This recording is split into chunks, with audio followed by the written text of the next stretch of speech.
Developers association থেকে একটা অভিযোগ করা হচ্ছে যে হাওড়া শহরে বেআইনি বাড়ি যেগুলো হয়েছে, প্রচুর পরিমাণে বেআইনি বাড়ি হয়েছে এবং প্রায় 3,000 ফ্ল্যাট বেআইনি হয়েছে এবং তার আর্থিক ভ্যালুয়েশন হচ্ছে প্রায় 2,000 কোটি টাকা এবং এই 2,000 কোটি টাকার দুর্নীতি হয়েছে।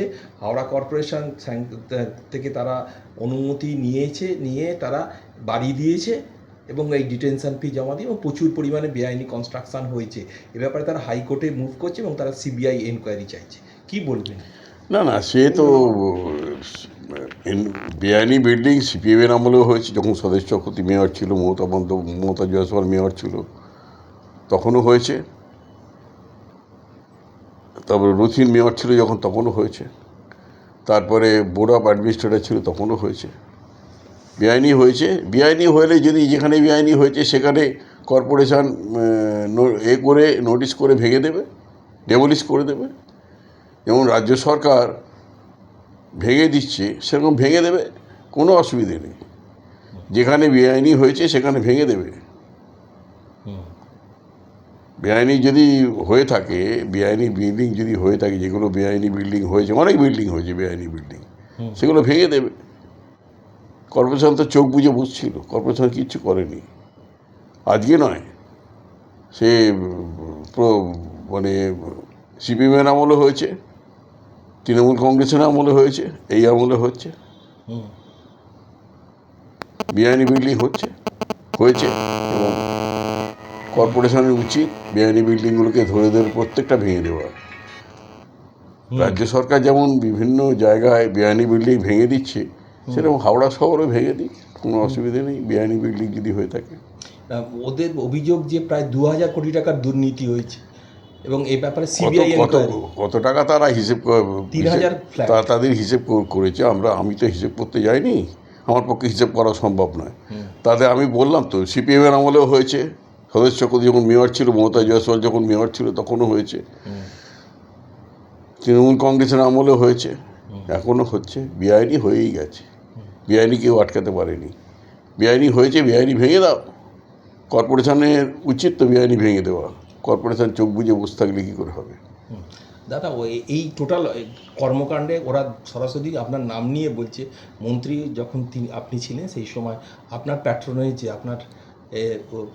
আপনার দায়িত্বে এইগুলো হয়েছে। আমি 3 মাস মাত্র ছিলাম, 3 মাসের মধ্যে একটাও ডিটেনশন ফি জমা নেওয়া বন্ধ করে নিয়ে নেওয়া হয়নি এবং যেগুলো বেআইনি বিল্ডিং হয়েছে সেগুলো সঙ্গে সঙ্গে ডেমোলিশন অর্ডার করে ভেঙে দিতে বলেছি। তবে ম্যান পাওয়ার কম কর্পোরেশনের, ম্যান পাওয়ার কমের জন্য সব ভাঙতে পারেনি, কিন্তু যতটা সম্ভব ভেঙেছে।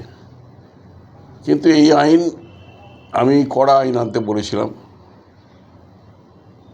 বিধানসভায়, কড়া আইন এনে যে বেআইনি বিল্ডিংগুলো হয়েছে সেগুলোকে অবিলম্বে ভেঙে দেওয়া একদম।